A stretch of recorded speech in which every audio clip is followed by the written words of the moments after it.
Hello and good morning, friends. Today I want to talk to you about how do well tanks work? What do they look like? What are their operations? It's been a while. I've been getting asked a lot of questions, so I want to take you with me and we're going to take a look at this well system and I'm going to show you what it does. All right, so first and foremost, if you have a well, you're going to have a pressure tank, right? So it's going to be this large blue thing just like this, right? This brand, very popular in our area. I tend to prefer using this brand because it has the longest manufacturer warranty, right?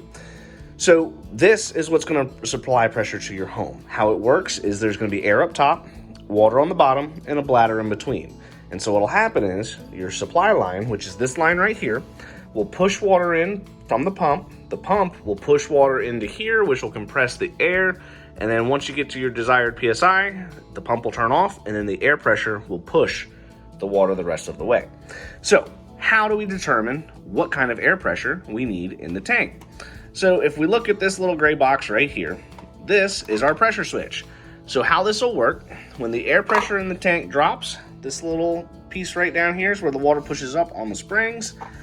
When the pressure drops, the pump will engage and start to pump water into the house. How we can tell is by looking in the lid. You'll see on the bottom left, right here, we have a 40-60 switch. So what that means is when the pressure in the tank drops to 40 PSI, this spring will push those contact plates together, which will connect the house power to the pump power, and the pump will engage. The pump will then push the water into here, compressing that air to 60 PSI. Once it gets to 60 PSI, those springs disengage, all right? You don't need to worry about messing with it. These come factory set. Generally, you'll see between 20 and 40, 40 and 60, and 30 and 50. Now, what are these springs back here? This is going to be your differential spring. Basically, by rotating this, you will increase or decrease the spread between the pressure cut on and cut off. What does that mean? That's going to be your pressure when it cuts on, such as 40 PSI in this circumstance, or 60 PSI in this circumstance. So if you rotate it, you might get 40, 50, or 40, 70. Not worth messing with that. I don't think anybody should ever really touch that. This middle one, this is going to be for your pressure. Spring basically rotating it clockwise. Every rotation will increase the pressure on the system. Every rotation counterclockwise will decrease the pressure on the system, but you'll still have that 20-point swing between the two. So if you rotate it, you might get a 42-62 versus a 40-60. Now, super important, if you start messing with this, you could completely remove your warranty on your system because you started touching it. I usually recommend leave it at factory settings so that way you don't have to worry about any void warranties, because pumps are not cheap, pressure tanks aren't cheap, plumbers aren't cheap. Leave it where it is, right? Now, if you are going to try and increase your pressure, that's the spring you're going to want to rotate while the power's off in order to do so. So we've already seen our pressure switch. We've got our pressure gauge. This is a visual representation of what's going on inside the tank. Alternatively, these things always break. You could look up here, right? Just a regular old Schrader valve like you'd see on a car tire. You could use a tire pressure gauge and that'll show you what's going on inside the tank. We're going to have our hose bib. Very important to make sure you can get to this so that way you can maintain the system, whether that be draining it, chlorination, replacement, whatever you might need to do. You just got to make sure you can get to your bib. This is our pressure relief valve. This is designed so that way if that gets stuck on, rather than making the tank explode, this will release all that pressure. Now, this generally will discharge around 75 PSI. Sometimes they're a little bit higher. You just got to be careful cranking the pressure too high because you might accidentally cause this to discharge.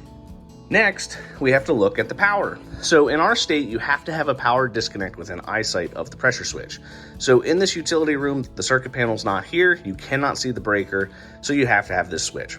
Now, when you go on vacation, it's very important to make sure that you turn off the main water shutoff to the house and the power. The reason that you're going to want to do this is so that way you can make sure if for whatever reason while you're on vacation, a pipe bursts or something stupid happens, you don't have this thing just discharging water all day, every hour until you come home, because you will come home to a flooded basement and that's not fun at all.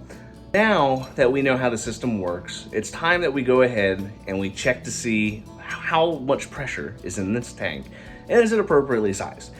Now, these tanks should have a 1-minute cycle length, and so the way that you check it is you hook a hose up to the tank, drain it, you can check the air pressure through that Schrader valve up top, and then while it's running, when you hear the cycle on, start a stopwatch until you hear the cycle off, stop that stopwatch, and you'll see what your cycle length is. So what I'm gonna do now is I'm gonna hook a hose up to this, we're gonna drain this tank, and we're gonna see how much air pressure is actually in there.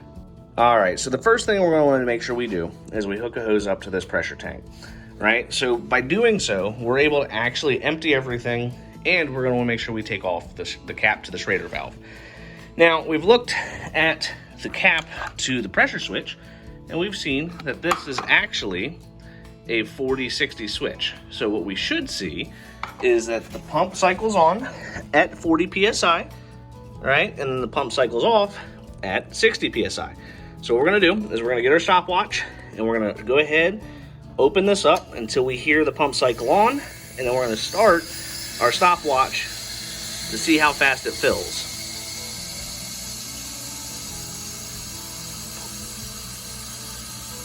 All right, so we've gone a little bit below 40. So let's see if maybe this is a 30-50 switch. All right, so we can see that it cycled on at around 36. So we're gonna let that run for a few minutes. While that's running, we have the stopwatch started. Like I said before, we wanna see that this thing runs for hopefully a minute before it cuts off. Now we'll see that the pressure is building and it's going all the way up. And after this, what we're gonna do is we're gonna actually check the air pressure inside of the tank. Now, I usually recommend do this every couple of years just to make sure everything's still working and doing what it's supposed to do. All right, so we're getting closer to 60, so we'll see if it cuts off correctly. All right, cool. So we're right around 35 seconds to get that to cut on or cut off. So what we're gonna do now is we're gonna open this all the way up, and then we're gonna go ahead, turn the water to the house off, and we're gonna flip the power off. Now, the reason we want to turn the water off to the house and turn off the power is so that way we can actually have this whole thing drain down. And once it drains down, the next step is we're going to take a regular old tire pressure gauge, just like this. All right, so we heard it click on again. And then we're going to actually attach the pressure gauge up here once it's empty. How you'll know it's empty is you'll hear it kind of gurgle for a second, and then the pressure will drop to 0. So I'm gonna let this empty and I'll see you in a second. All right, so we're at 0 PSI, right? And so now we're gonna go ahead and check the air pressure. Inside of here, we should see at least 38 PSI, and we can see it's a little bit fuzzy. So we can get that to clear up a bit. We're right at 30 PSI. So we're 8 PSI short, but this tank is from 2019. 2019 is not necessarily an issue, but these tanks, generally you're gonna lose 1 to 2 PSI per year. So that's why it's important to know how to actually empty this thing so that we can top it up. So we know that we're 8 pounds short. So what do you do about that, right? No big deal. You drain it just like we just did, and then you hook up a compressor to that Schrader valve or a bicycle pump, whatever you have, and then you just fill it up to 38 PSI. Now you might be asking, why is that important? It's important because that pump's gonna get to 60 PSI regardless of how much air is inside of there. If you don't have enough air, that bladder's gonna overexpand because again, that pump's gonna get to 60 PSI, and over the course of many years, you're gonna shorten the lifespan of that tank.